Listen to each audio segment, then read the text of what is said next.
Quick clot products provide hemostasis like a hemostatic agent with the placement ease of a standard gauze or lap pad. The novel technology enables maximum absorption and promotes robust clot formation. Kaolin is the unique differentiator for all quick clot products. Kaolin is an inorganic mineral that works on contact with blood and accelerates the body's natural clotting ability. The contact between negatively charged kaolin and blood activates factor 12 on the intrinsic pathway.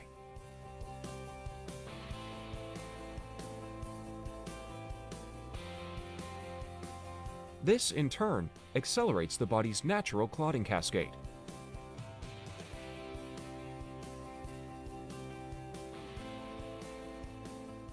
Leading to robust clot formation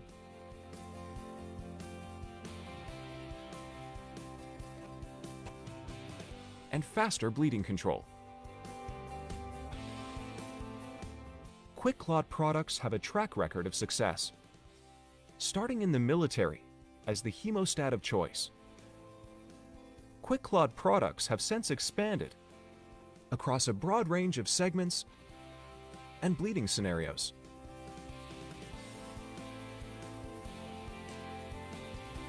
For faster time to hemostasis and significantly less blood loss, it's quick clot or it's not.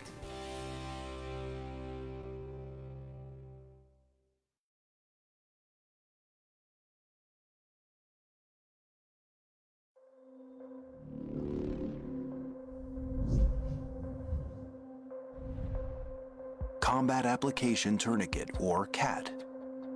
Two-handed application. In life-threatening situations, the items in this bleeding control kit are designed to provide you with simple yet essential medical equipment to stop severe bleeding. Empower anyone to assist in life-threatening situations. Now you can easily prepare yourself for the unexpected. Lives are depending on it. Gloves should be worn during the application. To begin, remove the CAT from the bleeding control kit. For best results, expose the skin where the wound is located. For this two-handed application, pull the band out of the CAT buckle. Route the band around the limb. Position the CAT 2 to 3 inches above the bleeding site, apply directly to the skin. Pass the red tip through the slit of the buckle. Pull the band tightly and fasten it back on itself all the way around the limb, but not over the rod clips. The band should be tight enough that the tips of 3 fingers cannot slide between the band and the limb. If the tips of 3 fingers slide under the band, re-tighten and re-secure. Twist the rod until the bleeding has stopped. Secure the rod inside a clip to lock it in place. Check for bleeding and distal pulse. If bleeding is not controlled or distal pulse is present, consider additional tightening or applying a second CAT above and side by side to the first. Reassess. Secure rod and band with time strap. Record time of application on the time strap with the permanent marker included in the kit. Assure the patient that help is on the way. Combat Application Tourniquet, CAT, one-handed application. Insert the injured limb through the loop in the band and position the CAT 2 to 3 inches above the bleeding site, directly to the skin. Pull the band tightly. Fasten it back onto itself, all the way around the limb, but not over the rod clips. The band should be tight enough that the tips of 3 fingers cannot slide between the band and the limb. If the tips of 3 fingers slide under the band, re-tighten and re-secure. Twist the rod until bleeding has stopped. Secure the rod inside a clip to lock it in place. Check for bleeding and distal pulse. If bleeding is not controlled or distal pulse is present, consider additional tightening or applying a second CAT above and side by side to the first. Reassess. Route the band between the clips and over the rod.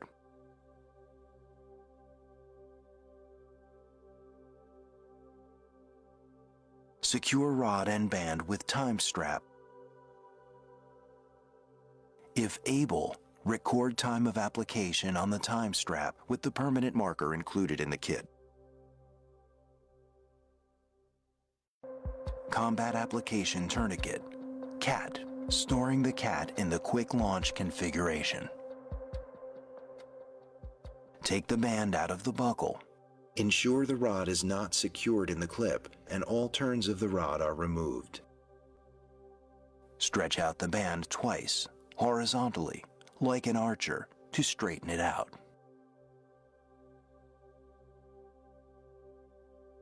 Pass the red tip through the slit in the buckle. Pull 8 inches of the band through. Fold it back and adhere the band to itself. Flatten the loop band. Place the buckle in the middle of the flattened band. Fold the CAT in half, placing the buckle at one end. Secure the rod inside a clip to lock it in place. The CAT is now ready to be used for future training.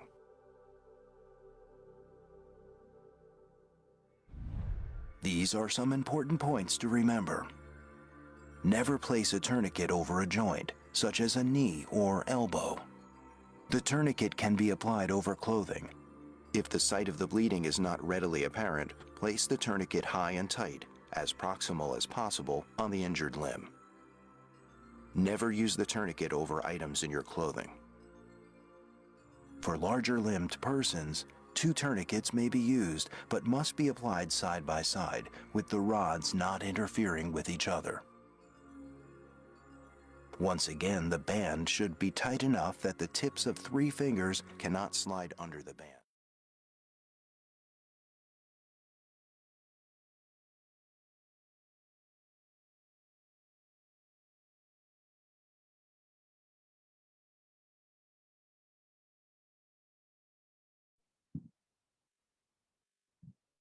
Z-Medica develops, manufactures, and markets innovative hemostatic devices to support a broad range of applications and markets around the world. Our mission is to save lives and improve patient outcomes by offering a hemostatic solution that leads to faster bleeding control. QuickClot is a proprietary technology which consists of a non-woven material impregnated with kaolin. There are 3 main categories of methods to control bleeding: standard gauze and lap pads, active hemostatic agents, and passive hemostatic agents.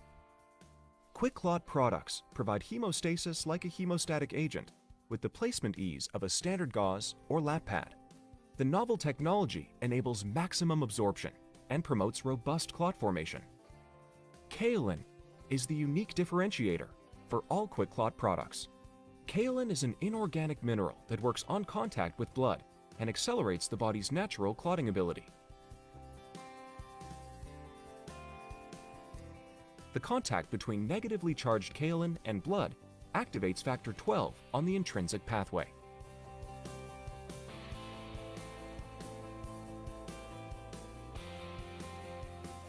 This, in turn, accelerates the body's natural clotting cascade.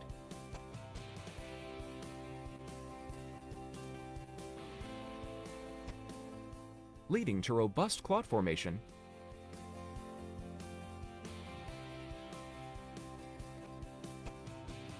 and faster bleeding control. QuickClot products have a track record of success, starting in the military as the hemostat of choice. QuickClot products have since expanded across a broad range of segments and bleeding scenarios.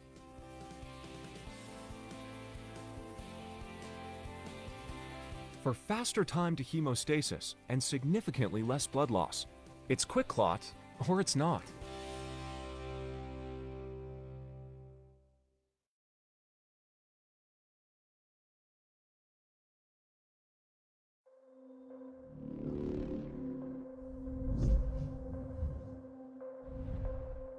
Combat Application Tourniquet, or CAT.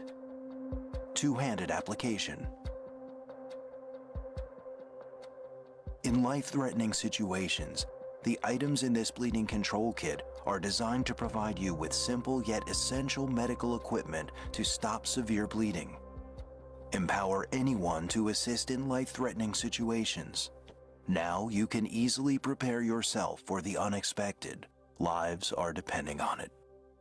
Gloves should be worn during the application. To begin, remove the cat from the bleeding control kit. For best results, expose the skin where the wound is located. For this two-handed application, pull the band out of the cat buckle. Route the band around the limb. Position the cat 2 to 3 inches above the bleeding site, apply directly to the skin. Pass the red tip through the slit of the buckle. Pull the band tightly and fasten it back on itself, all the way around the limb, but not over the rod clips. The band should be tight enough that the tips of 3 fingers, if the tips of 3 fingers slide under the band, re-tighten and re-secure. Twist the rod until the bleeding has stopped. Secure the rod inside a clip to lock it in place. Check for bleeding and distal pulse. If bleeding is not controlled or distal pulse is present, consider additional tightening or applying a second cat above and side by side to the first. Reassess. Secure rod and band with time strap. Record time of application on the time strap with the permanent marker included in the kit. Assure the patient that help is on the way. Combat Application Tourniquet, CAT, one-handed application. Insert the injured limb through the loop in the band and position the CAT 2 to 3 inches above the bleeding site, directly to the skin. Pull the band tightly. Fasten it back onto itself, all the way around the limb, but not over the rod clips. The band should be tight enough that the tips of 3 fingers cannot slide between the band and the limb. If the tips of 3 fingers slide under the band, re-tighten and re-secure. Twist the rod until bleeding has stopped. Secure the rod inside a clip to lock it in place. Check for bleeding and distal pulse. If bleeding is not controlled or distal pulse is present, consider additional tightening or applying a second cat above and side by side to the first. Reassess. Route the band between the clips and over the rod.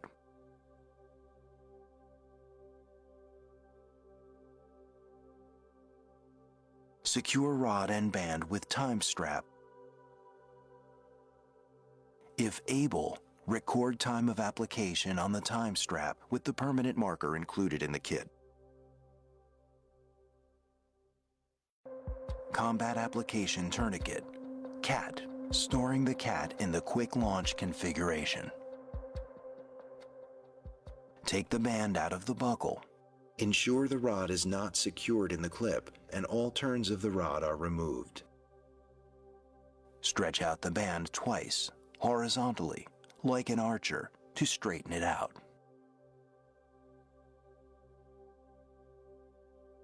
Pass the red tip through the slit in the buckle. Pull 8 inches of the band through. Fold it back and adhere the band to itself. Flatten the loop band. Place the buckle in the middle of the flattened band. Fold the CAT in half, placing the buckle at one end. Secure the rod inside a clip to lock it in place. The CAT is now ready to be used for future training.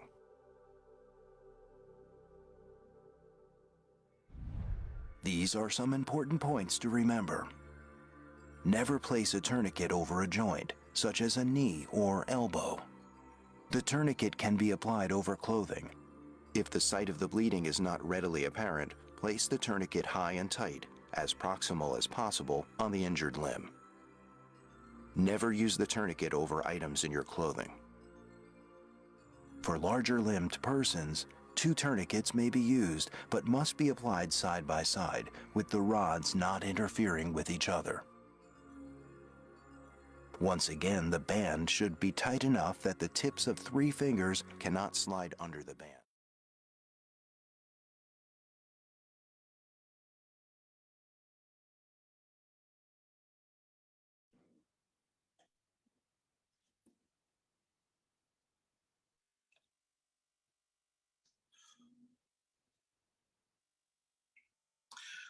All right. Bismillahirrahmanirrahim, and a very good afternoon to everyone. Hi, my name is Azan. I'm your moderator today. So I would like to welcome you to Malaysian Society for the Care of Traumas monthly online trauma series, CME. And this particular CME is our 10th CME. So I would like to say welcome to everyone, especially our esteemed panels and all the participants that join us today. All right, so it's interesting today that we have a topic focusing on acute traumatic brain injury. And today we have 2 speakers that will join us. But before that, I would like to give a few housekeeping announcements. First of all, I would like to kindly request for everyone to kindly mute your volume, your speakers, and off all your videos. And for your information, the QR code will be given at the end of the session after the Q&A for the attendance. And please give us around 1 to 2 weeks to provide your e-certificate. This recording will be done, is recorded, and we will be sharing it on our Facebook website, Malaysian Trauma Conference. So you can actually see this CME via FB Live. And if you feel that you want to revisit not only this lecture, but all the lectures that we have recorded, like I said just now, there's 10 in total. This will be our 10th. You can see it at our Malaysian Trauma Conference website, Facebook. And if you have any questions, please do chat us right in the chat box. And we will try to answer all the questions, either from written, either we'll type it up, or we will answer it live. All right. All right. So don't forget to give a question. I think it'll be nice to have a interactive sessions. Yeah. So please do give us questions. All right. So without further ado, I would like to invite the first speaker. She is a close friend of mine. We are currently doing our fellowship together in emergency trauma care. She is Dr. Natalie Chu. She is currently the emergency physician working in the emergency department in Hospital Sungai Buloh. Dr. Natalie Chu did her undergraduate in University Kebangsaan Malaysia, and she proceeded with doing her master's in emergency medicine in University Malaya with me also. So currently both of us are undergoing emergency trauma care, critical care program. But apart from that, she is also the coordinator for the Selangor Trauma Life Support Team, and she has been doing so for a number of time. And she is currently the member of Malaysian Society for Care of Trauma, currently Vice Secretary. All right, so as you have seen from our posters, this week our topic is all about the brain. So Dr. Natalie will be talking about cerebral resuscitation in acute traumatic brain injury, and followed by our esteemed speaker invited, Mr. Azmi, who later on we will introduce him, but we're talking about the surgical decisions in managing a traumatic brain injury. So with that, I invite Dr. Natalie Chu to give her lecture. Natalie? Thank you, Azan. Hello to everyone. So today I will speak on cerebral resuscitation of traumatic brain injury. Then, as you know that from the introduction, that today is all about the brain, and I will focus more on cerebral resuscitation. But during this 20 minutes webinar, I will talk a little bit about trauma assessment, just a short touch on it, classification, a big bout on cerebral resuscitation. So why is head injuries such a passion for us that we really talk about it and we want to manage it well? And this is because we find that from our data that head injury is the leading cause for mortality and morbidity among the young adults less than 40 years old. And what's about this less than 40 or less than 50 is because they are the income generator for our country. And many of them are actually sole breadwinner of the family. And so the impact of losing these people, whether it's the morbidity or morbidity, is actually a big impact to the country. And so most of them actually sustain the injury from MVA. This is from countries like Malaysia, but in more advanced countries like the first world country, and they are actually seeing a higher rate of head injury from fall, which is involving more of the elderly geriatric kind of patients. So it's same kind of same injuries, but the management of them is a little different because of the age. So we have a 2007 trauma database report. And hopefully with the Malaysian trauma registry that we have now, that maybe in 1 or 2 years time that we can have a more comprehensive report of the injuries from Malaysia. So, and I would just like to share a short video of how accidents happen, and sometimes like they are brought in really bad, and that's because a lot of them are motorcyclists like here, and when they are hit by a moving vehicle and they practically do not have any protection that protects them. So, or even if between car and car, if it's a head-on collision, many of them actually presents as polytrauma, and most of the polytrauma, they will have head injury as well.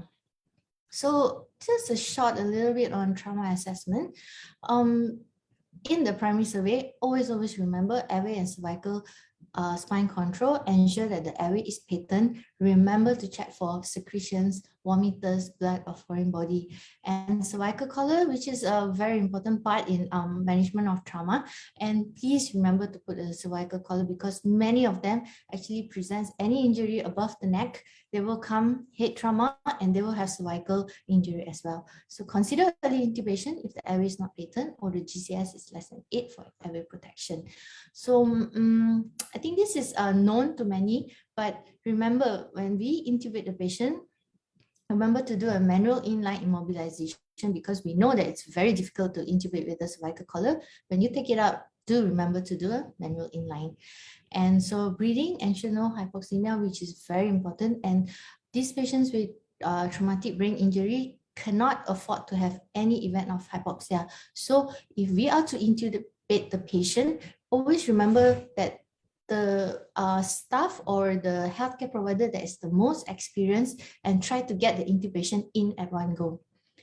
If you cannot intubate, or in the pre-hospital care, you cannot maintain the airway, there's always a LMA that we can use. And LMA is actually really life-saving, and it's very easy to put, and any operator who has practiced it before, and they can put the LMA in and maintain the airway of the patient. So remember to keep the MAP at more than 80. And if need, do have early blood transfusion. Isotonic crystalloid is the preferred choice, and balanced crystalloid is always the preferred choice. Remember to check for the GCS, check pupil size, and prevent hypothermia. In the event that the patient only presents with a mild traumatic brain injury, or maybe just a moderate, and the patient is still conscious, and do remember to do your secondary survey, examine the patient from head to toe. look well at the head and the face, look for evidence of basal skull fractures like raccoon eye, battle signs, look for CSF leaks in the ears, hemotympanum, and sometimes when we really do palpate the patient properly, you can feel multiple facial bone fractures. So remember all this. The classification of traumatic brain injury, we have many classifications, some by mechanism, whether it's blunt or penetrating. But for us as an emergency physician or those that we are working in ED, by severity is most of the time we use this classification.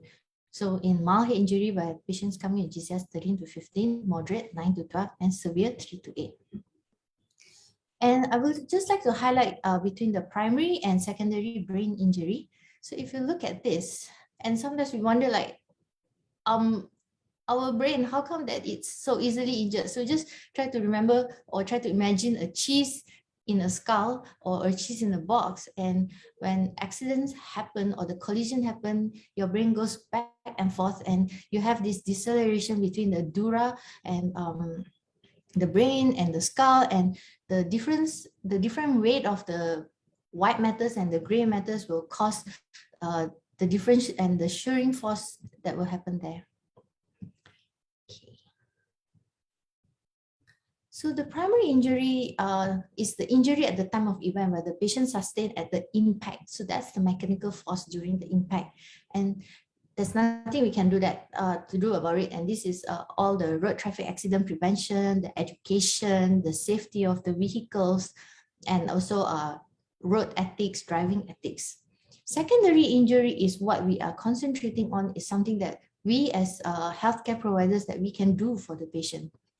So these injuries are due to biochemical changes, all the inflammatory mediators, and all these injuries, they will cause haywires of your blood-brain barriers. You have sodium, calcium, influx, and in the end, it just causes a apoptic cascade, and your brain cells will just go and the brain cells will die. And so therefore, it's very important for us to prevent the secondary injury. And these secondary injuries are exacerbated by inadequate perfusion of your brain. So what causes inadequate perfusion of your brain, which is the raised ICP that can be brought by the mass lesion due to the bleeding in the brain, or it can be because of the low blood pressure, low MAP that the patient has. Most patients actually do come with polytrauma, so they can be bleeding elsewhere. You can have vasospasm, any causes of hypoxia, whether it's airway problem or it's a thoracic injury or patient anemic or bled out, or any reduced glucose supplies and increased metabolism will cause the inadequate perfusion, which will exacerbate your secondary injury of the patient. So which is why the topic of cerebral resuscitation is very, very important for us.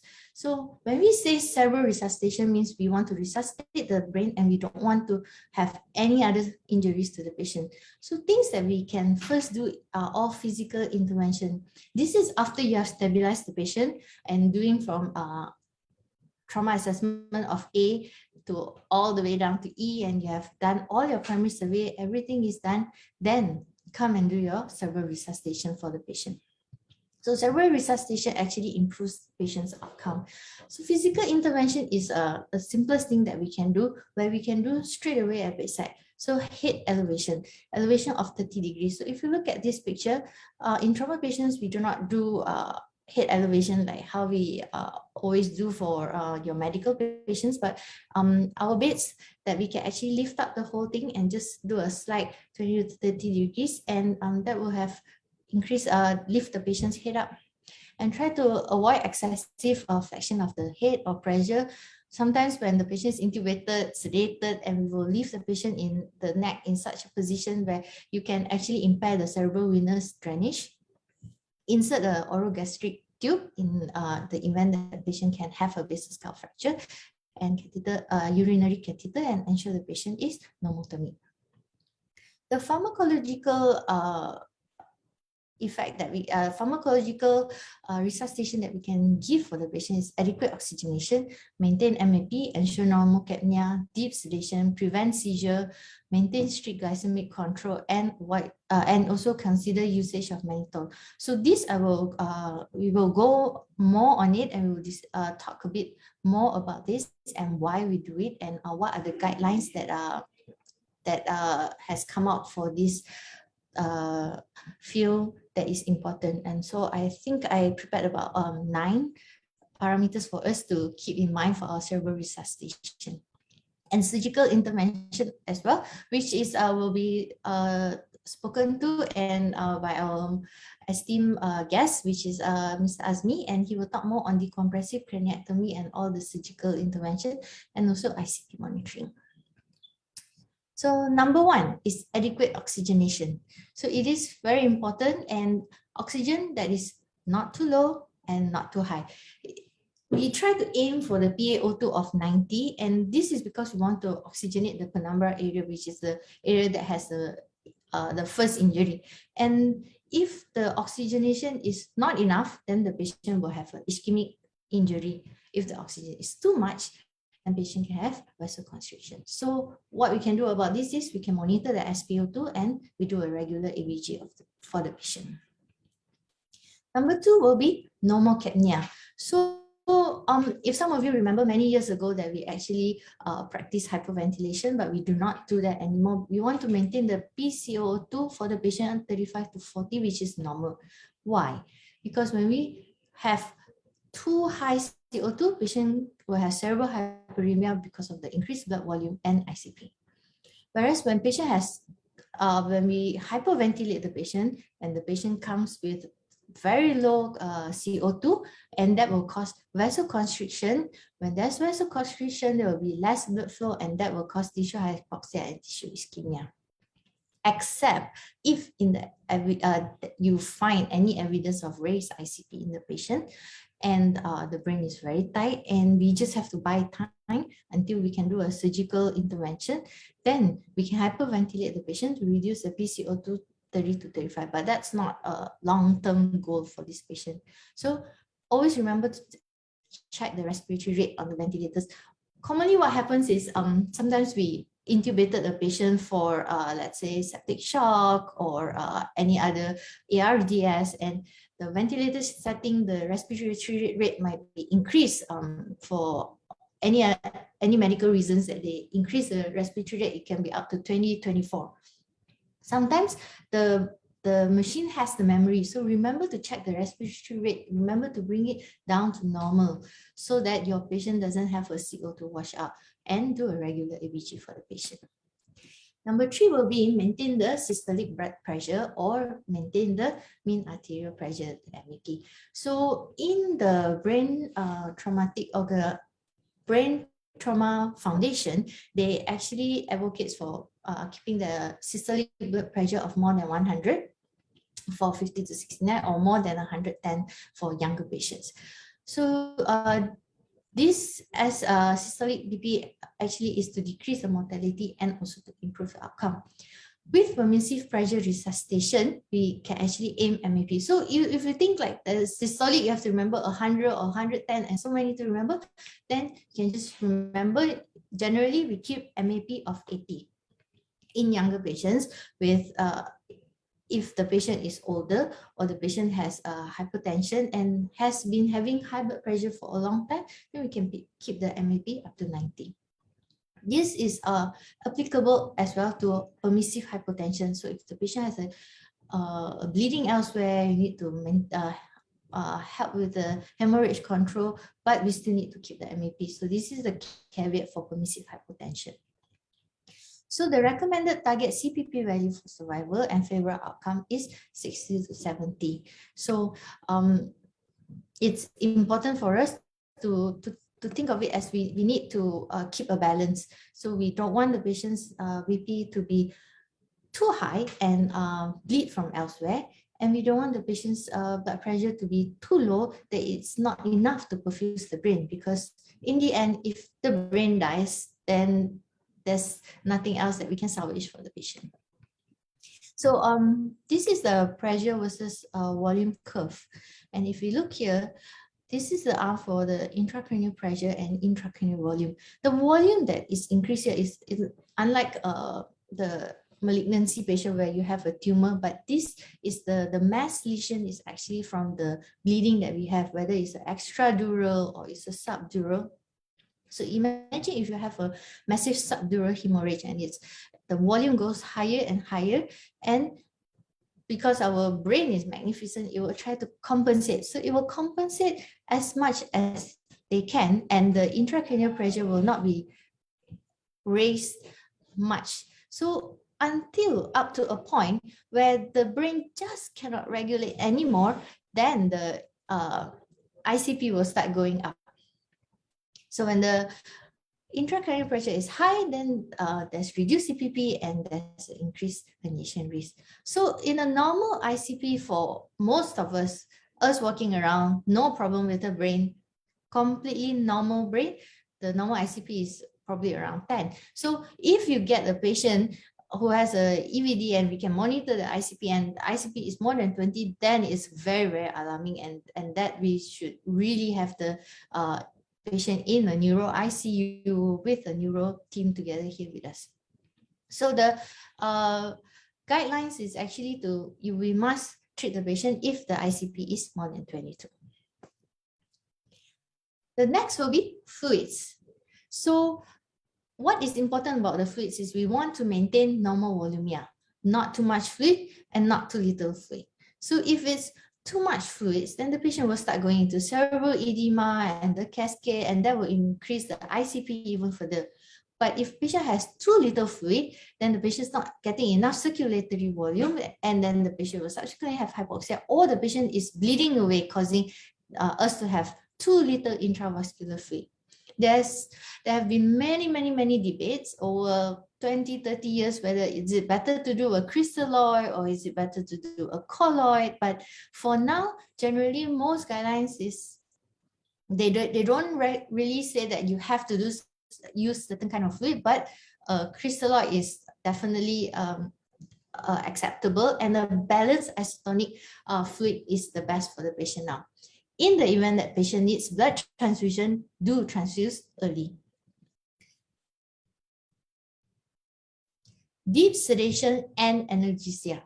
So sedative agent can actually reduce the metabolic stress on the acutely injured brain tissue. So imagine that your brain is already very injured and is stressed and is sensitive. So we want to give some rest to the brain. And so by us sedating the patient, and then we will actually reduce the cerebral metabolism, and we will reduce the oxygen consumption from the brain. So with that, the brain relaxes and it doesn't go into edema so quick. It's very important to remember to give analgesia for the patient as well. So all our sedated patients, we always give analgesic and sedation. And with a good, deep, adequate sedation, it actually potentiates the analgesic effect. So we have opioids, we have benzodiazepines, and we have barbiturates. So this is one of the fun things that we do in ED is sometimes like, which should we choose? Should we use the benzodiazepines, or should we just do opioids or barbiturates? So use something that you are comfortable with, use something that your center has. But of course, the most important thing is make sure patient adequately analgesic and deeply sedated. If your center do have propofol, it's actually a good agent because it's a neuroprotective agent and it reduces ICP and suppress the cerebral metabolism. And this is a level 2B evidence. So when you give a propofol to the patient, then it actually helps a lot to protect the brain. But do remember, your patient can be a polytrauma patient, and if you give propofol, sometimes their blood pressure will drop. So while you're giving the propofol, always remember to check the MAP and make sure it's more than 80 to 90. Although propofol is recommended for ICP, but there's no improvement in mortality 6 months outcome. So whether you use midazolam or propofol, the patient's outcome will still be the same. So care should be taken to maintain an adequate mean arterial pressure throughout the duration of sedation. So number 6, to prevent seizure. So every time a seizure happens, the ICP of the patient will increase, hypoxia will have happened. So any patient that has a traumatic brain injury and presents with a seizure within 7 days is considered early. Late post-traumatic seizures are all the seizures, the first seizure event after 7 days. So phenytoin is actually recommended to decrease the incidence of early post-traumatic seizure, which means within 7 days. So definitely in ED within 7 days, probably in neuro ICU or neurosurgical ward. But the late post-traumatic seizure after 7 days or after patient has been discharged, after a year, after a 2, there's actually no recommended prophylactic agent, whether you give phenytoin or valproate or you give Keppra. Nothing is recommended to prevent the late post-traumatic seizure. So if a late post-traumatic seizure were to happen, it will happen no matter what agent you give for the patient. So phenytoin, Keppra, sodium valproate, it's all the same, but phenytoin is actually recommended for early post-traumatic. There is a study that's done, and because Keppra was a very good, Keppra is a very good agent for to control epilepsy. So there was a trial for Keppra for traumatic brain injury, post-traumatic seizure. The trial came up, no difference. So still stick to our phenytoin, which is in our Malaysian guideline. Glycemic control. So after a traumatic brain injury, there's a marked catecholamine surge, so cortical release, and then the patient can have very high sugar, and most of our population has diabetes as well. So remember to keep your sugar very well controlled between 4 to 8. So we don't want the patient's sugar to be too low, or we don't want the patient's sugar to be too high. And the very high sugar will cause all the osmotic pressure, oncotic pressure, and that will lead to worsened cerebral edema. Okay, number 8, temperature control. So we want to maintain the temperature of 36 to 37 degrees. There has been many talks on hypothermia cooling, either general cooling of the whole body or just cooling of the head. So many studies has been done, but from the guidelines of Brain Trauma Foundation, early or short-term prophylactic hypothermia is not recommended, and it does not improve outcome. There's just too many trials, and some trials has evidence that it improves, some does not improve. So that's why they do not recommend any. So remember that most severe traumatic brain injury patients, they have other injuries as well. So when you do a hypothermia for the patient, it will just cause the whole cascade to happen, and this will actually makes it much harder to manage your patient. So number 9, hyperosmolar therapy. So this is not a controversial, but there are many debates on this, because hyperosmolar agents, and so we always like to give mannitol, do not give mannitol, or should we give a 3% saline? And this is always a dilemma sometimes, to give or not to give. So generally hyperosmolar agents is used to cause a fluid shift. So what we want is to take the fluid from the cerebral edema that has accumulated, take all the fluid, put into the intravascular volume, and we want to diuresis it out. So that is generally what we want to do.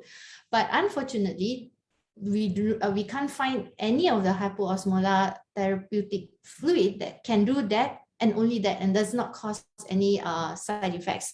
So the thing is, hyperosmolar therapy, it only treats the symptom of your high ICP that you see in your patient, but it does not treat the bleeding that has happened in the brain. So it does not reverse, it does not help to clot the bleeding that is there. So it's just to for prevention of brainstem compression.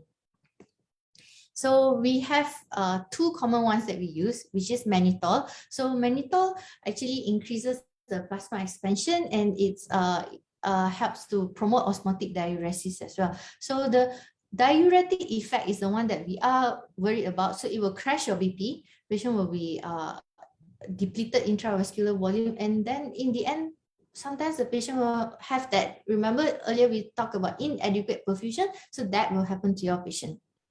Hypertonic saline, which we hardly use because 3% saline actually causes a lot of hypernatremic problem, and many patients do die from hypernatremia, and hypernatremia can cause seizure as well. So many studies have done, and they actually found that the hypernatremia effect from the hypertonic saline is more detrimental than the patient's ICP symptoms. So remember that hyperosmolar therapy is just to reduce the ICP, but it does not stop the bleeding in the brain. So the committee believe that it's helpful, but there are no literature to support this. So always remember to couple it with all the other management and see how fast you can get to have a surgical intervention. So others are like infection. So antibiotics, prophylactic antibiotics does not reduce the ventilator-associated pneumonia, so there's no difference in mortality.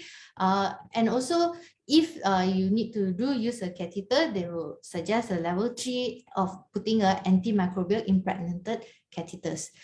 Use of steroids is not recommended at all. So that is a very, very old practice. So we do not recommend use of steroids anymore. So treating ICP above 22, pressure above 22 is recommended, and because anything higher than this and we do not treat is associated with increased mortality.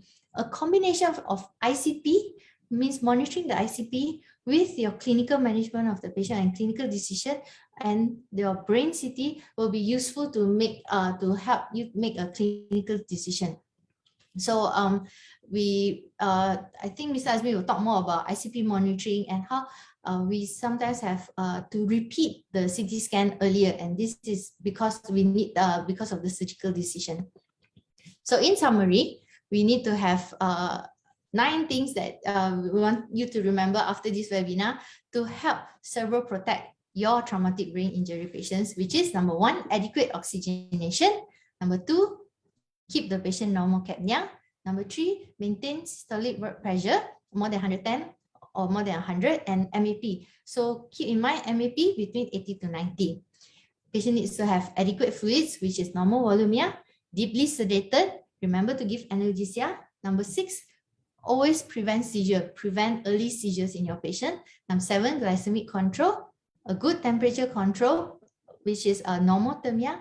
And number 9, in the event that you need a hyperosmolar therapy. So this is my reference. And with that, I thank you very much. And I think we will go on to the second part of the lecture, which is the surgical intervention, and then we will have Q&A after this. So if you do have any questions, do put it up in the chat box or in the Facebook chat, and then we will try to answer that. So with that, thank you very much. All right. Thank you, Natalie, for that wonderful presentation. I think it was a good learning point. Yeah. So now every time we resuscitate a severe traumatic head injury patients, you remember Dr. Natalie's 9 points. Yeah. We will go through like one by one. And it was a good revision also. We had a bit of physiology there and CPP. Okay, so the typical situation is that you have these patients are being resuscitated, and you are trying our level best to optimize the patient. But also the other important point is teamwork. All right, and the teamwork is important, that you need to get in your primary team early to co-manage the patients, and it's something that you need to put in our minds. Right, apart from initiating cerebral resuscitation, please refer patients early, especially those with an operable lesion. And with this, we want to invite our next speaker to talk about this management, the continuation of management in this severe traumatic head injury patient. All right, so the next person is a wonderful person. He is currently the head and senior consultant neurosurgeon in the Department of Neurosurgery in IKTAR, HKL. I'm actually doing my neurosurgical rotation under him right now. He is also the head for Hospital Tunku Azizah, Women's and Children Hospital. Okay, so he's the head of department for two departments actually. He did his undergraduate in University Malaya, and he did his Masters of Surgery in UKM. All right. He then obtained his fellowship in Royal College of Surgeons, Ireland, FRCS, in 2003, subspecialty training in neurosurgery in 2005, and is currently a Fellowship Academy of Medicine of Malaysia, 2016. All right. Apart from, if I were to read his CV, okay, maybe we'll need another 10 minutes, so it's too long. But on a personal note, he is a wonderful teacher. He has been giving lots of teaching sessions, so we are honored that he agreed to join us today for our session. All right, for his topic, surgical decisions and urgency in acute traumatic brain injury, I invite Mr. Azmi Alias to the floor for his lecture. Ms. Azmi, the floor is yours. Thank you, Azan. Assalamualaikum and good evening, everyone. Nice presentation by Natalie. First, let me share my slide.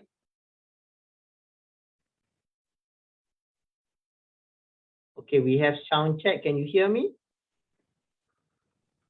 Yes, Mr. Azmi, we can hear you clearly. Okay, thank you very much. First of all, I would like to thank the mascot for the invitation, especially Dr. Sajahan, Dr. Azan, and Dr. Natalie. So I was given a task to talk about surgical decision and urgency in traumatic brain injury. So we have listened to the first speaker. Our trauma physician has seen the patient.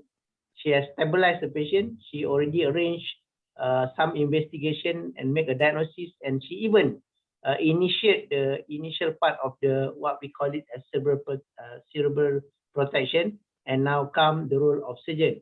So when do we operate? Yeah. So first of all, a little bit brief about traumatic brain injury. It affects about 2% of all hospital admission per year. So, but it also a major cause of death and severe disability to young people, especially in our country. So intracranial hematoma implicate about 25 to 45% in severe TBI. It is much slightly lower in moderate TBI and much even lower in mild TBI. The main objective when we have a traumatic brain injury, especially the severe one, is to maintain the adequate cerebral perfusion, because brain needs oxygen, brain needs blood supply. So you also want to avoid any medical complication and surgical complication related to the primary impact while waiting for the brain recover. And also the most important thing is to prevent secondary brain injury and edema. So this is example of a 2-year-old boy who was speeding on his 4-wheel walker actually, and fall down from the second floor of the second stairs of a house, and then topple down on the stairs and had transient LOC, and then was brought to emergency department in a smiling, face with a small scalp hematoma. So if you look at the DCS full can communicate with the parents, even with the doctors. But when the CT scan done, you can see this is typical extradural hematoma. And you can see this is the lens shape, yeah. And then you can see significant midline shift. And most important thing, you can see there is hypodense area within the hyperdense clot. So when you have an acute head injury, especially in acute extradural, and you can see this hypodense, this is a shoal sign. Shoal signs mean there is active bleeding. Yeah, so means the clot, it is not clot yet. Yeah, so it is actively bleed. So when you have extradural, they have a transient loss of consciousness, that because of the impact, and they regain conscious, and later they become unconscious again. Don't wait until the second one, because this lucid interval is a red flag. Yeah, you have to go in. Usually for this kind of cases, the neurosurgeon like to bring the patient as soon as possible to the theater, because among the head injury, this is the best prognosis. Extradural, because it is extra-axial, unless it is big enough or you do it late, and then you may save the patient, and majority come out with a good outcome. So this is how it looks like. You can see lens shape. Yeah. So you follow the shape of the skull, and then as the clot expands, it depressed, it compressed to the underlying dura, and you can see here, and then the child recovered well, even extubated immediately after surgery. So this is another example of cases for 3-year-old gentleman, underlying epilepsy, something happened, probably he skidded off of loss of control on his motorcycle and landed on the side of the road, hit probably the divider, and then had transient LOC, and suddenly wake up, and he was there alone, called a family member telling that he's in the highway, and then subsequently the ambulance come and bring him to another hospital nearby, and you can see this is an immediate CT scan because he was brought in GCS full and suddenly dropped to 14. This is again, you can see a shoal sign, big extradural, and midline shift. You can see some area of pneumocranium. In fact, he had a fracture of scalp hematoma. You can see a very bad midline shift, mass effect, and the basal system are obliterated. So unfortunately, patient admitted to the hospital where you don't have a neurosurgeon. So this is again a normal scenario in Malaysia. So you need to send the patient to a hospital with a neurosurgeon unless the neurosurgeon can go there. So it depends on where you work. If you're in Kuala Lumpur, maybe easy because many neurosurgical centers. If you start in Karak, you have to send to KL or you have to send to Kuantan. So time is another issue. By looking at that, and now it's a COVID time, we have to screen the patient, make sure PCR negative, if not at least RTK.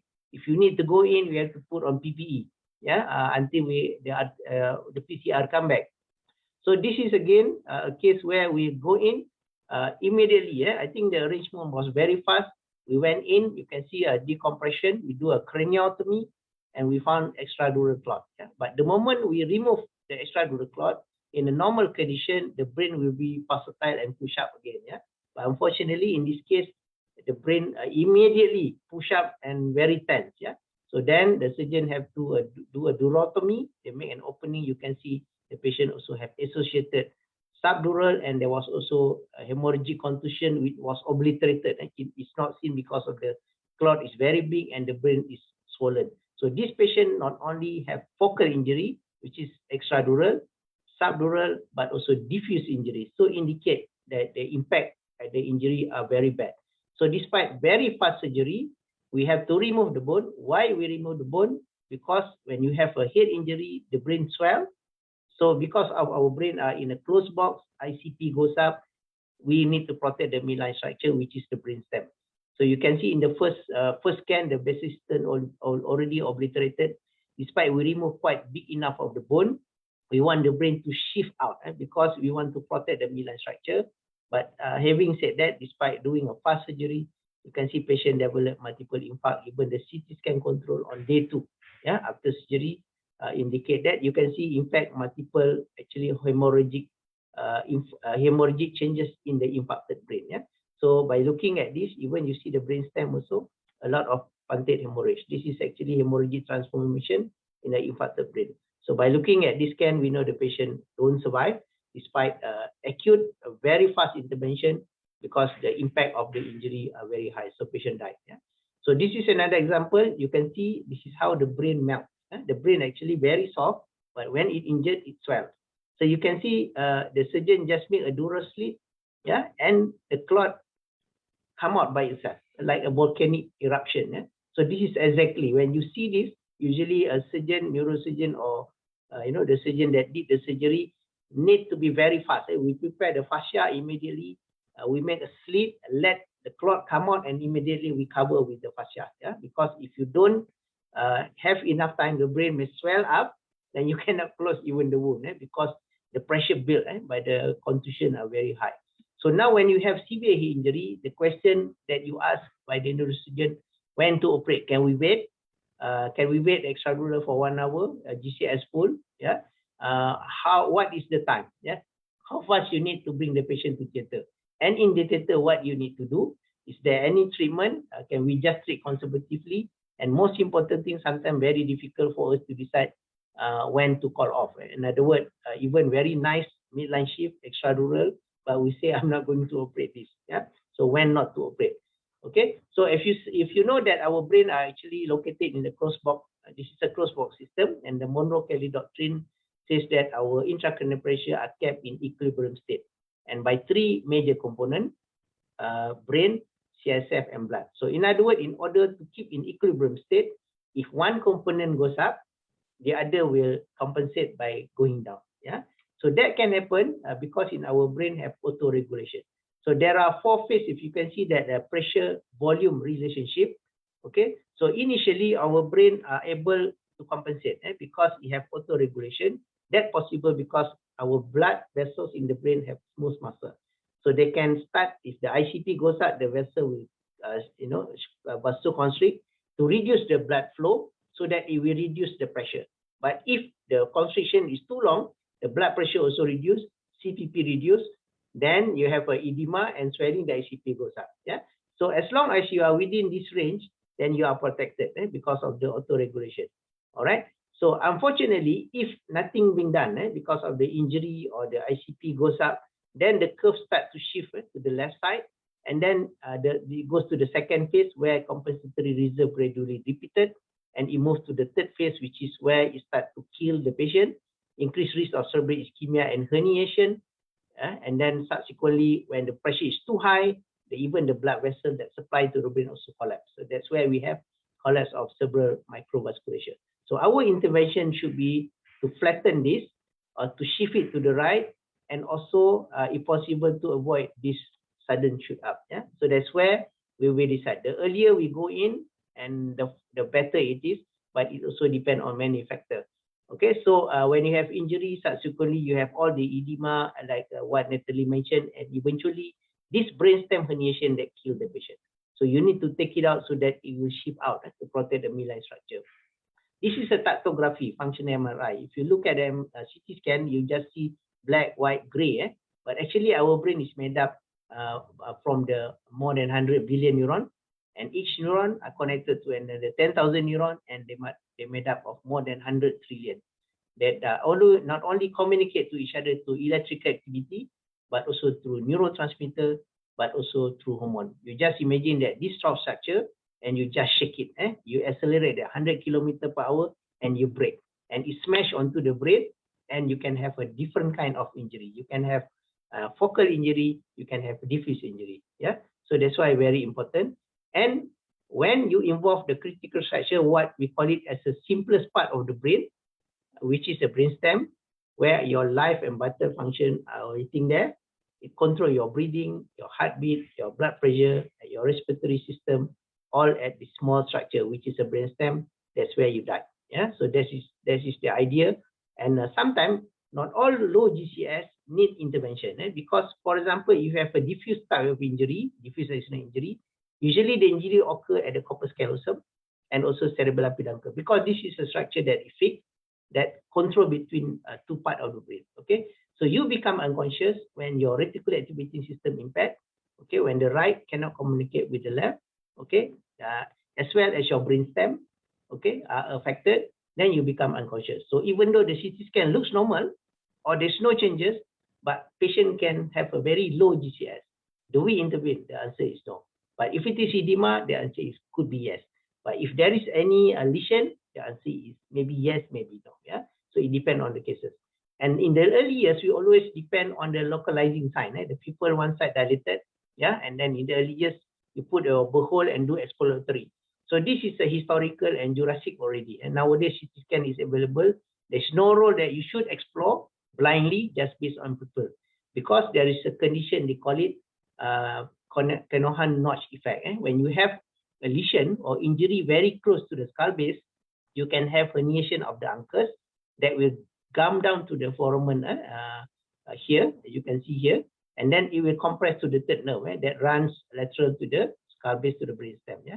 But if you have a lesion slightly higher, for example here, okay, it will push this midline structure, and this midline structure actually push, yeah, against the Kenohan-Notch on the opposite side. So your third nerve actually being pushed the opposite side, then actually your dilatation is on the contralateral side of the lesion. Okay, so you may explore the wrong side. So that's why you cannot just based on pupillar dilatation, CT scan is mandatory. So patient may have also ipsilateral weakness. It's a false localizing site. So very important, dilated pupil ipsilateral doesn't mean the lesion is on the same side. It could be on the opposite side if it is higher. Okay, so this is another important why we need a CT scan. Yeah? So once all this goes up, the ICP goes down, it will start to cause a brainstem compression, then when the surgery is required. So there are many actually to cover. It takes many hours just to cover what traumatic brain injury. I try to focus at least two major things, extradural and subdural, that you need urgent intervention. If I have time, I will cover a little bit on the rest. Yeah. So there are cascade of flow that you want to manage in head injury. Of course, when you have head injury, you will decide whether ICP is indicated or not, and then we go to make sure that we maintain the cerebral perfusion pressure. ICP usually we want to be less than 20.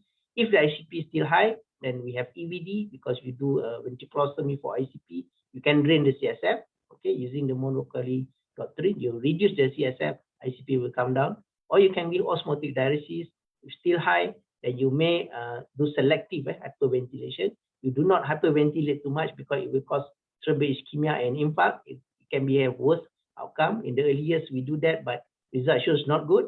In between, if you have a pylori dilatation, you think something wrong, you have a possible potential mass lesion can expand, then you need to rush the patient for CT scan. Yeah, and then if all fail, then you go to the last, the third tier, which include barbiturate coma and hypothermia, as well as decompressive cranectomy. All right. So now we use a CT scan to guide us, including some characteristic midline shift, mass effect, basal cistern obliterated. I think this is quite common that everybody should know. Now we go to the extradural hematoma. Okay, extradural hematoma, fast fact, about 3% of admission for traumatic head injury. Very rare, but very good prognosis. And usually the location are the temporal, and majority are arterial in cause, especially along the middle meningeal artery distribution. But in children, the causes are predominantly venous, yeah, compared to adult. And 60% of extradural in children are actually from venous. Yeah, so this is something slightly different. Yeah, it's quite rare, especially in elderly, because in elderly the dura are strongly adhered. Yeah, but it's quite common in young people because the dura is slightly loose. They got space for the clot to expand. Yeah. So mortality, actually, if you do it early, it's a very low mortality, but it's being reported between 5 to 40%. And the functional outcome depend on the severity at the time of injury and how rapid the development of hematoma, especially when you have the shoal sign. So extradural, also known as okay, talk, walk back home and die. So it means they have a lucid interval, but it is easily treated and rewarding surgery. Usually we will push. Sometimes we even kick the door of the theater to push this patient. To make sure that we can take out the clot. So early diagnosis and timely intervention is very important. And even EDH, in our fraternity, we try to make it as a towards zero mortality. But this can only happen if you have a dedicated neurosurgical theater. Everything can be done within the stipulated time. Okay, so again, you can see it's like endemic in our hospital. Extradural is very common, but very rare in developed country. In our country, very common. The majority are arterial and medial meningeal artery, and venous can be from fracture site, meningeal vein, and dural sinus. So this is a distribution. If you look at the CT scan or X-ray, if you have a vertical fracture, then high chance that you may have injury, and that injury, that fracture can cut through these vessels, and that's why it bleed outside the dura. Yeah, if the fracture cut into the vessel and cut the dura, then it can be an extradural and combination of subdural or even contusion. Yeah, so linear fracture can be very dangerous, especially vertical type. Especially if it goes down to the skull base, the origin of the middle meningeal artery at the foramen spinal cerebri. In the first case that I show you, that's why it bleed like hell. There was a shoal sign. There was a rapid deterioration, and even we tried to push the patient to theater very fast, but we still could not save him. So that is indicating that the bleeding are very fast from the main stem. So the indication of surgery, usually we look at the volume. You use every sort formula, A, B times C divided by 2. If clot brain more than 30 centimeter, clear cut, go in regardless GCS.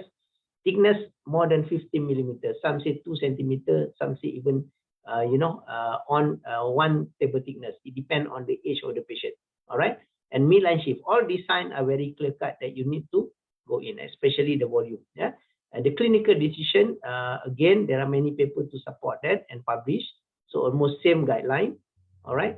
So outcome correlate with the time relapse between neurological deterioration, pupillary changes, onset of coma. Sometimes patient rapidly deteriorate in a neurosurgical center, even poor GCS will go in because we want to save the patient. Especially if GCS less than 9, patient has ipsilateral dilatation of pupil and isocoria or rapid neurological deterioration, especially the motor response. And 50% mortality if you have patient with anisocoria when operated after 70 minutes. This is published paper, and 56% mortality with only 13% good outcome when operated after 2 hours. So if you even accident in Bulatan Pahang, okay, in front of HKL, I don't think you can get to theater within 2 hours. This is our system because many things. So unless you have a very dedicated trauma, red carpet, everything goes. And even maybe you have a neurosurgeon working in the emergency department, then they can open immediately. The patient there no need to wait for CT scan, go to neurosurgery, waiting, whatever. So in established trauma center, it should be there. It should be done there where the patient admitted. So this, I think the country should move towards that. Maybe not in all hospitals, but maybe in the major center. So time is neuron. So should all EDH be transferred? It depends. But the answer is, if you look at that, is like, yes. Patient operated outside a parents' institution by non-neurosurgeon has significant worse outcome at 3 months. Published data. Okay, 6 month outcome significantly better in EDH with direct admission to neurosurgical center. But if you follow this, all goes to HKL, all goes to Sungai Buloh, also not good, because the logistic in Malaysia also. So that's why general surgeon in their training, they also train in doing basic extra axial lesion, which is extradural. I mean, some general surgeon in other hospitals should be able to tackle extradural. If they transfer, it takes more than 70 minutes. Actually, the golden hours is 70 minutes from the time of the bleed. So it is something that very difficult to achieve. That's why we cannot get zero defect mortality in extradural in our country. But in certain countries, yes, especially in Scandinavian, they can achieve zero defect in a very dedicated trauma center. So that should be the objective of our current treatment. So non-operative, small one, good GCS. Big one, good GCS, go in, don't wait. Don't argue GCS full or not. Lucid interval is another one. You can be very dangerous, concussion, because first LOC because of concussion, second LOC clot expansion. A temporal location has a high failure of conservative treatment. You have to be very careful. A patient has symptom, we go in. Mixed density indicate acute hemorrhage ongoing, show sign, presence of fracture, especially vertical type along the STA course. Also, a very MMA actually can be very dangerous. So this is an example of fracture. They cut through the vessel dura. So you can see a clot, taking out. This is another one, a kids. You can see compression fracture, depressed fracture, close depressed fracture, but it cut through the dura, and then the bone descend down and cut through the meningeal vessel, and it develop extradural. So you have to elevate the bone and as well as remove the clot. So unfavorable outcome when GCS presentation low, volume more than 50 centimeter cube, midline shear more than 1 centimeter, obliterated basis like in the first case. Presence of traumatic subdural hemorrhage also indicate severe injury. And diffuse primary injury, brain edema, you can see white gray matter at the junction, punctate hemorrhage, to indicate acceleration, deterioration, injury at the junction between white gray matter. So that also indicate, tell you that the outcome will be poor, and bilateral mydriasis is another indication that the outcome is poor. So sometimes we decided not to operate. Sometimes why you want to off sedation, why you want to reassess, because you know that you operate also, it will be exactly what the case that I show you. You open the dura, the brain melt out. Patient died because the brain won't survive. The heart may survive, but the brain won't survive. So there are some another major component in EDH in specific location. I'm going to skip this because of time. But most important thing, when we do extradural, we take out the clot, we don't rush, because a blood clot, the volume of blood clot won't kill the patient. What kills the patient is ICP. So it will take time. We usually do segmental. You can see all these meningeal vessels. We will find where is the bleeding. We remove the clot bit by bit by bit, and most important thing, do tenting at the side. So you can see we do some dura tenting at the back, at the side. Otherwise, the dura will come down and it will reaccumulate in the bone flap.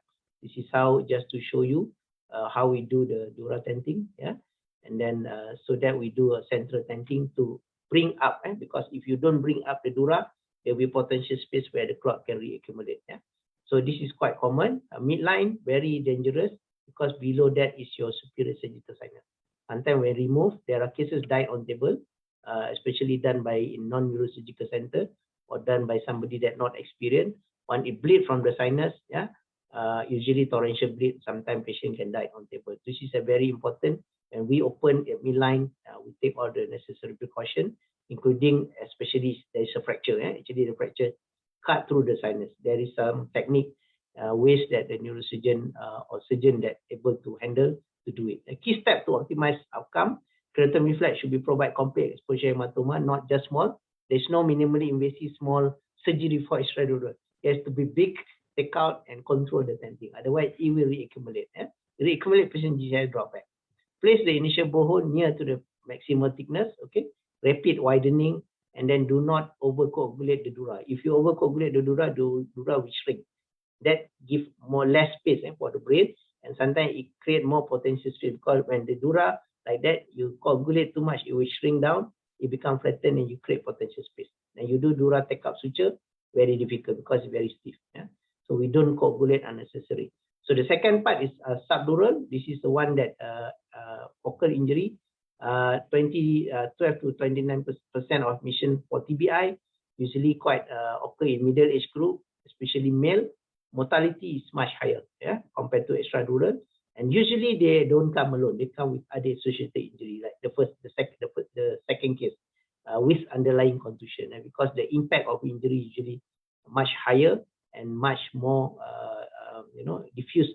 Again, subdural, we have many subdural. This is just to show it's an endemic in our department. So again, when we operate, when we want to rush for surgery, thickness more than 1 centimeter. Subdural is thin, sometimes very thin. You don't see the subdural. You see midline shift, we still go in, yeah, because shift is the indirect clue. Because subdural usually associated with diffuse injury, yeah, not just the clot, yeah. So that's why midline shift, thickness, and then vessel system obliterated, and sometimes thin subdural, no midline shift, edema, we put ICP monitor. ICP persistently high, we follow the cascade like I show you. We repeat scan. If nothing happen, try many times, still nothing happen. ICP still high, we go in and we do decompression. Yeah, and then either bifrontal and so on. Okay, thickness I already mentioned. Or you observe the patient GCS full, then motor score drop. Yeah, and then you assess the patient. Sometimes we need to repeat the CT scan. So some people are wondering why neurosurgeon like to repeat many times, because the clot progress and the ICP progress, the edema and the patient brain cascade progress. They can change. We have done a study, hemorrhagic contusion in trauma, 60% expand within 4 hours. So that's why we, not to say like to repeat, we want to repeat because we want to reassess. Because you go in with the previous scan, which is not representative, then because you cannot explore the brain, you need to see what is inside before you go in. Okay, then you do the what is only necessary intervention. Yeah. So timing, outcome correlate with interval between early TBI. 80% mortality and only 4% of favorable outcome when operated after 2 hours. Again, 2 hours. Yeah. 30% mortality operated less than 4 hours. 90% mortality operated more than 4 hours. In other words, bolehlah tambah sikit, 4 hours minimum in subdural. Yeah. Sometimes you want to get a case even referred from within Kuala Lumpur territory, and it took longer time for them to reach to us rather than in Kuantan, sometimes in Melaka, Seremban come earlier than the one that within KL. Yeah? So surgery within 2 to 4 hours after clinical duration have better outcome. This is again published data. So time is neuron, in neurosurgery. So I'm going to skip this just to show you that to do a big dura, and then we patch with a pericranial flap. Okay, so in order for us to create space, yeah. So the key step, a large FTP trauma flap, decompression at the frontal and temporal pole to protect the brainstem, generous dural opening, careful to remove the clot because sometimes underlying superficial cortical vessel are friable, hemostasis, especially the cortical vessel, and we always do a dura augmentation or fascial duraplasty. So you can see here, big flap, clot take out, yeah, and then we put a, this is pericranial fascia. We prepare early, we flap down, we open the dura, we flip back, and then we just put a few take-up suture, and the brain will push out, and definitely the CSI will be sealed by the expanding brain that we want it to shift out. So that is the idea, because we want to protect the midline, because the pressure goes everywhere. Many ways that we can open. This is another way, doing the duraplasty, open like that, take out the clot, subtemporal decompression, and bring the pericranial fascia overlap with the dura, create space, brain will expand. Yeah. So sometimes too much of expansion, you can see there's king, then the venous congestion. So patient can even die because of venous congestion, especially the pressure is too high. Okay, this is just to show you another technique. Okay, so there are certain other things like acute cerebral contusion. Yeah, so you again volume about 30 cc. You have a result formula, massified midline shift, deterioration, GCS, location of the clot are so important. Yeah, and then decompressive I will cover very short. Usually we use for malignant intracranial hypertension. In other words, you put ICP persistently high. And one reading is not enough. We have a serial reading, then only you decide. Yeah.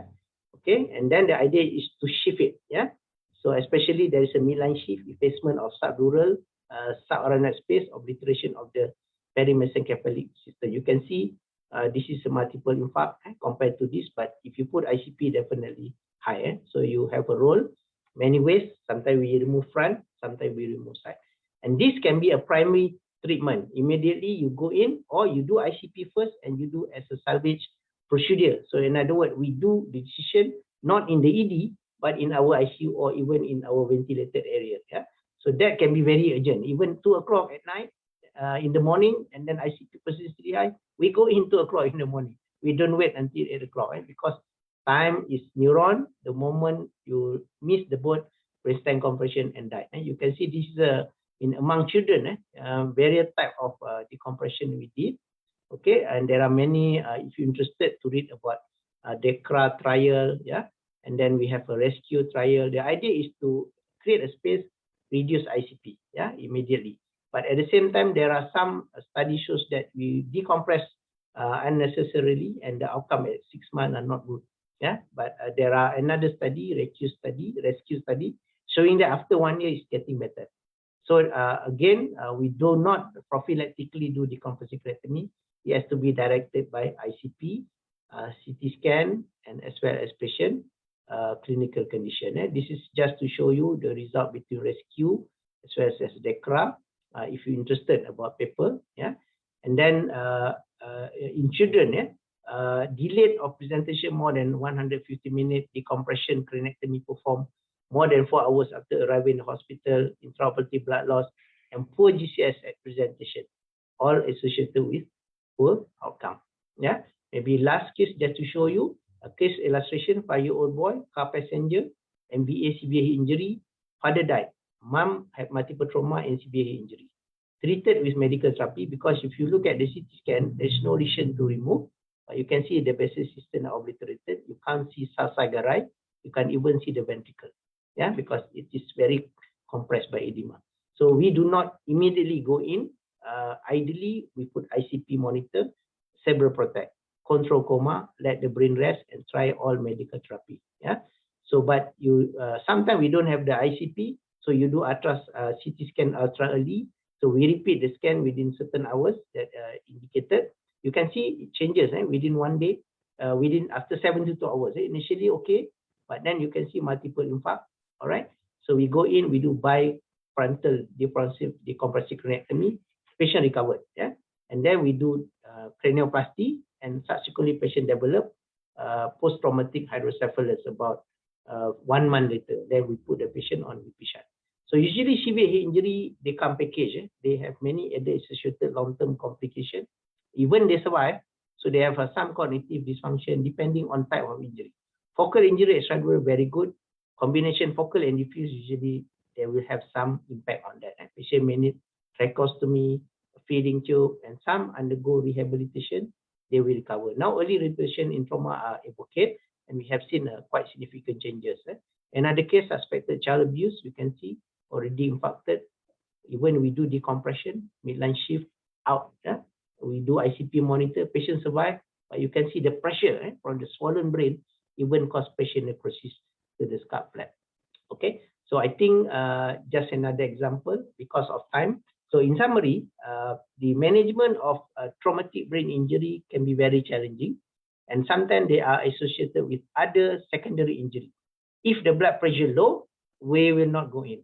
Optimize the blood pressure. No point you salvage the brain when the hypoxia, hypotension, which increase the mortality by 200% in brain injury. So that's why when you have multiple trauma, you have hypotension, oxygen low, we will back out. Yeah, but if everything goes well, we will go in first. And then other secondary like orthopedic, maxillofacial, they are not life-threatening. Yeah, you can just put a POP or temporary back slap. We go in to save the brain. Patient recovered, then they can go in maybe within 48 or 72 hours once the brain are more relaxed. And most important thing, to make sure that you have adequate cerebral perfusion pressure. Okay, I think Natalie already covered. And at the end of the day, if the CPP go down, the brain will feel further ischemia, infarct, and the cascade will get worse. And as you can see, pressure-volume relationship, we don't want it to reach the peak on the third phase and become decompensated and the blood supply cut down. The brain, when the brain died, okay, I mean, you have a brain death, so you are no longer you. You are considered clinically not death, but brain death. And then you have another pathway. You can do assessment and you start to talk about brainstem assessment, whether you want to terminate your treatment or you want to start to talk about organ transplant. So this is where traumatic brain injury sometimes very important. There's a roles where we have to decide. For example, if we do brainstem assessment, whether we declare as a brain death. So the terminology used mainly whether you want to withdraw the treatment, okay, or you want to talk about potential organ donation and transplant. So I think with that, I end my presentation. So I'm happy to answer any question if we have enough time. Thank you very much. Back to Azan and the MC. Okay, boss. Thank you so much. That was a very thrilling lecture. Not only we managed to understand how is it we make decisions in a severe head injury, whether it's operable or not. It's also nice to look at all the pictures. I've got the opportunity to join in a number of craniectomy and craniotomy. It was looking at the photos, it was what I saw. It was very interesting to see because not only emergency physician, we just look at one side, right? So when we get to see with our own eyes, so it's very exciting. All right, so that was a very good lecture from both our speakers. Thank you so much. All right, we do have some time. We're going to have a bit of Q&A. Actually, there's a lot of questions given. Maybe we can go like one or two. Right. The first lecture comes from Mastura on. This is for Dr. Natalie. The question is, when would we want to start phenytoin? Is it to all traumatic brain injury patients or those with GCS less than 10? Dr. Natalie? Okay, thank you for the question. So, as I said, for phenytoin, we only start for GCS less than 10, yes. So in essence, it covers all the severe TBI because severe TBI is GCS less than 8. And then we have to look at, there are a few more other parameters, like if the patient has amnesia more than 30 minutes or a depressed skull fracture, or very unlikely in Malaysia setting, but if the patient has a penetrating injury, so they will have a higher chance of seizure and bleeds like extradural, subdural, and cortical contusions. So they will actually have a higher risk for early post-traumatic seizure. And these are the patients that we want to start phenytoin early for them. And one more is, don't forget chronic alcoholism. They also have a risk of having early seizure. So for this group of patients, let's say if it's a chronic alcohol patient with a thin EDH, but the GCS is probably 12, 13, but I will start because they have the risk of a seizure. So we can give the prophylactic first. All right. Thank you, Dr. Natalie. All right. We have a lot of questions. So I'm just going to go to the main ones. There's one question from my previous HOD, Dr. Tajuddin. He's actually the head of the department from H-Star ED Clang. So his question is, Assalamualaikum, Mr. Azmi. Access to CT scan is limited in many places. For someone on warfarin sustaining more than trivial trauma to the head, full GCS and normal pupils, with little or no symptoms to suggest increased ICP, should this patient be moved to a center with CT? What's your opinion, Mr. Azmi? This is a very difficult question to answer because it all goes by clinical. If you start to refer all patients with warfarin, and then you will have everybody in ED. I will not accept to my ward. So the burden will be ED. You have to scan them. If got clot, then only you refer to me. So, so in other words, yes, it depends on various red flags. So if patient on warfarin and then they have, don't wait until GCS drop. Sometimes they have headache, they have a neck stiffness, okay? So they may have a nausea, persistent vomiting. So you need to have a low threshold for CT scan. So observing and send to the center with a neurosurgeon or with CT scan just to observe, it involves logistic. If you have enough ward, it's okay. So I think maybe not practical, but it depends on the doctors who see also. Sometimes if you have never seen elephant before, even you put elephant in front of you, you will say, well, there is no elephant. But if you have seen a germ, 100 meters, you say germ is there. So in other words, we have seen, even I went to court, even internal inquiry, when the classic red flag sign is already there, vomit out in front of the doctors. They could not pick up. They say, no, my senior or no, they miss. Yeah? And then it's all depend on the individual. That's why our system, we have second senior, third senior, always overlap. You are in doubt, you're free to call. Right? Call a neurosurgeon or whatever to get advice. And nowadays, even some emergency physician already work in our department. You have seen when, how we really depend on the scan to guide, because there's no way that you can put a bowl with a water and think it could be a blood clot. No, you have to scan. Then scan will tell you what is inside, because we will not engage with the brain any way that you like, because you have been in the OT, you know how difficult to handle it. Even maybe I may ask some question about Berhol. Should we do Berhol in the ED? In the earliest Jurassic years, yes. People thought that by doing Berhol, clot come out. So ICP will not reduce by making a hole. Yeah, because the clot is compressed. You have a fracture of the hand. Okay, your bone is inside, your soft tissue is outside. So it will swell out. There is no asset compartment syndrome lah. But brain injury different. You have soft tissue inside, the bone outside. So you swell in. Okay, so you need a space. In order for you to open, if you wrongly explore, you can even have a patient die because of bleeding from the scalp. We have in the perioperative mortality review meeting, patient died, even in a center with a surgeon who interested to do extradural or even small procedure on table, or have to abort because just cannot control the superficial vessels, okay? Cannot control the scalp, or there's no proper instrument. You can do in the ED, yes, provided you have dedicated trauma theater and you have a trained person. So Berhol is not like you do chest tube. Put a chest tube, everything out. Because you can puncture the lung, patient won't die unless you puncture the major vessel. You puncture the brain, I show you the 100 trillion billion connection. You put on the wrong, you go in a little bit, you shut down the reticular activating system, even thalamus, patient just died. Even I'm a good hand of me also. I've done one case in elderly. I want to do fast because patient deteriorate very fast, and it's fracture inside. So the Berhol go inside and develop acute subdural. We have to convert to craniotomy. So worst, if you don't have CT scan, you want to explore.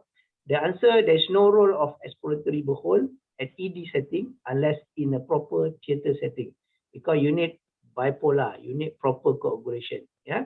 Chronic subdural, even the best in the operation theater. We have done that before. We do burhole in ED. Yeah, I remember. And then you struggle, bleeding, improper bipolar, and then you got infection. In the early years, you will say, no problem, doctor, you are God. And nowadays, you make mistakes, you in court. So you have to be very careful. I think we can do, but it has to be a proper setting and it has to be credentialed. And then, because the litigation is coming up, so we have to be very selective. I hope I answer part of the question. Yeah, I think the before we decide to do anything, we need to be properly trained, and like you said, doing a borehole is not just a solution, because of course you need to have the continuation of care, you need the proper training, and also the equipment and the space. Right. So we'll go one more round, one more question to Dr. Natalie. This question actually came from one of our critical care physician, Dr. Hafiz. Regarding phenytoin, do you start with the loading dose, 15 to 20 mg per kg, or just the prophylactic dose will be enough? Okay.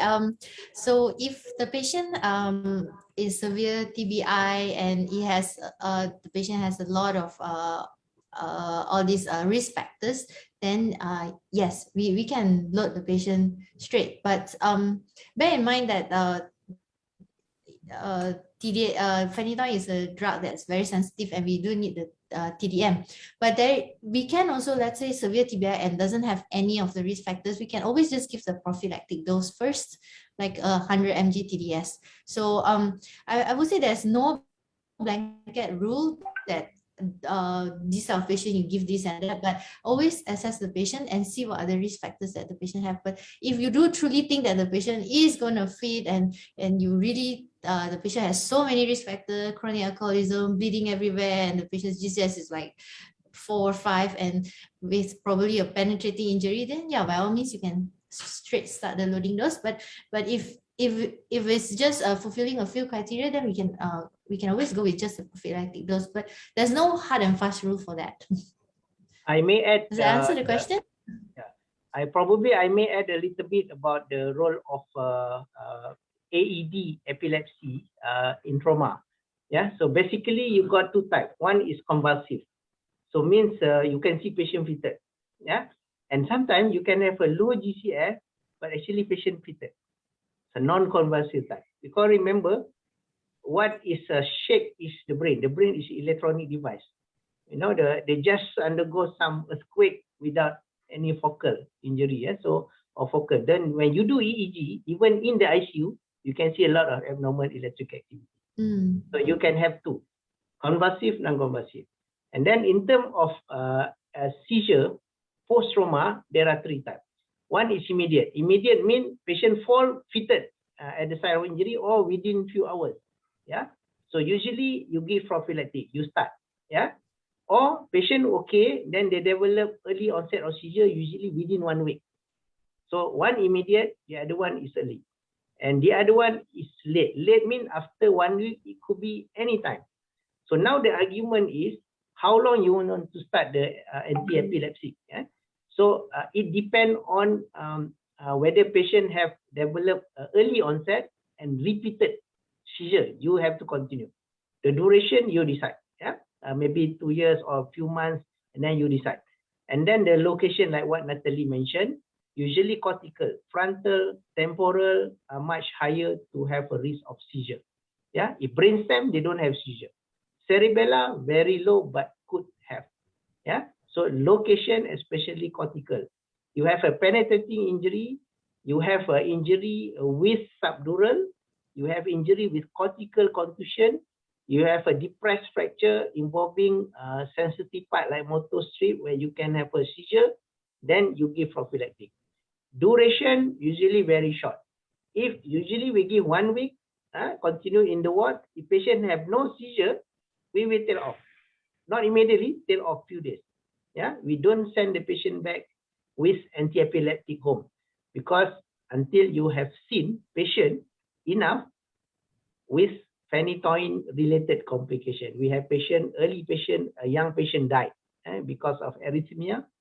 We have seen a patient develop anaphylactic shock. We have seen a patient with electrolyte imbalance, yeah, because of the easier and simplest drug as phenytoin. So phenytoin, like blood transfusion, only give to your enemy. So in other words, don't give empirical start, because you start, then you send the patient to the ward and you don't follow up. So we see the patient, even kita pun takut sebenarnya. Phenytoin pun jangan bagi bolus. There is infusion there, but ideally you have to put on ECG monitoring. You have one patient died in front of you, then you understand why we are really, even us also, very selective to start anti-epileptic drug. Okay, thank you so much, Mr. Azmi. All right, we are at the end of a session, but maybe I just want to repeat one last question to Mr. Azmi. Actually, this question was asked yesterday, and I think it's quite good sharing. Mr. Azmi, can you just tell us in a brief, when do you actually off a patient on cerebral protection, especially in the emergency department? Because right after a, let's say from emergency when the patient came, we decided that the patient has probably head injury, requires sedation, we put on sedation, and right after a referral to the neurosurgical team, then the neurosurgeon say, okay, off CP, you know. So I guess it's something that's common. And check the DCS. Yeah. So maybe you can highlight it in some summary. What are your thoughts in these kind of patients and why you do it? Okay. It can be a one big lecture, but I try to summarize. If I ask to offer the suggestion, mean I'm thinking not to operate. Okay. Especially poor outcome. You remember the case I showed you, brain melt out. So when you bring patient to theater, you bring not only you bring 20, 30 people with the equipment, with the facilities. Patient gonna stuck in the ICU. Knowing HKL, we operate and send back because no bed available. ED also bagi pinjam, Datuk Madam bagi pinjam ventilator because we don't have ventilator. So we have to prioritize. Yeah. So then to justify that we should not operate, then we need certain criteria. Number one, no brainstem reflex. Okay, if you are on medication, for example, high sedation and so on, there's no way that you can say GCS3, you know. Usually, if motor response flexion, we go in, we give chance. Motor response extension, M2 and below, usually don't change. You operate also, they die, especially diffuse type. Yeah, extradural different. Why GCS3 he rushing to operate? Because the patient deteriorate very fast in front of your facilities. I will not off sedation, I will bring in. Okay. Or there was a delay in terms of timing intervention. Like that case, remember that boy admitted and then bring to another hospital, bring here. You just remember, imagine you drive in Karak Highway, you involved in accident, you admitted to Bentong. Bentong have no CT scan. Okay, maybe Bentong sent to nearby, you know, then they did a CT scan. Then, oh, there is a finding, there's no neurosurgeon there. So in the process of sending, pupillary dilatation. Okay, BP start to crash. Yeah, and then all the sign of loss of brainstem reflex, no cough, no gag, pupillary mydriasis, and so on.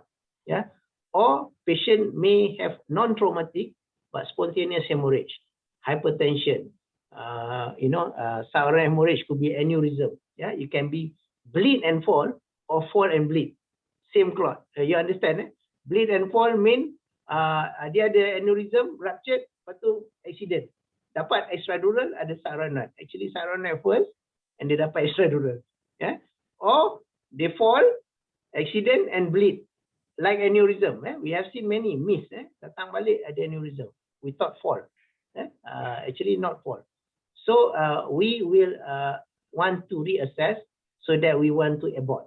Okay, if there is any sign to go in. For example, okay, give mannitol dulu. You give mannitol, boss, pupil smaller. Okay, boss, we got motor flexion. Okay, I don't have ICU. I only one have ICU. I got one from ED. I got 20 waiting outside HKL. So which one you want to choose? Even you're talking about triage of ventilator for COVID. So neurosurgery have do triage ventilator for injury 20 years ago until now. Yeah, so that's why sometimes we want you to observation to reassess. So if there's no sign justify not to go in, because we spend money to save patient, we also spend money, do PMR, show data, poor outcome if you operate on certain cases. So then you don't want to waste more money. Money also spent to tell us to decide when not to operate. And that decision not to operate very difficult to make, which is fall to the surgeon responsibility. I hope right. I answered. Thank you so much, Mr. Azmi. I think that was a very wonderful discussion that we had. On behalf of Mascot, I would like to say thank you to Mr. Azmi and Dr. Natalie for such a wonderful lecture. I think it benefited everyone, and it was even nicer Q&A session. So, and thank you to all the participants for joining us. That's all from us. Have a good day. I see you guys next month for our next session, and stay tuned for to scan your QR code. Thank you, everyone, and take care. Bye. Thank you. Thank you. Thank you, boss. Okay, thank you, thank you. All right.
Okay, to all the participants, we'd like to announce our 2021 Silent Mentor Cadaveric Procedure Skills Workshop.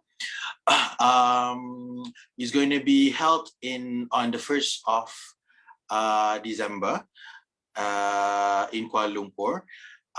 It's limited to 20 seats, 10 advanced and 10 intermediate. So for those who are interested, you can join us for a wonderful session. We have this cadaveric workshop every year, and there's highlights of doing procedures from inserting suprapubic catheter up to traumatic amputation to thoracotomy, canthotomy. So there's something interesting. So please do join us if you're interested. You can PM any one of us, and you can also see the faculty. There are 11 faculties, and Mr. Azmi is actually one of the faculty that will be joining us. All the 3 trauma physicians, cardiothoracic surgeon, general surgeon, anesthesiologists, and also plastic surgeons. So do grab this opportunity, and we hope to see you then. And stay tuned for the QR code where we will you can scan for your ESET. Thank you, everyone. Have a good day.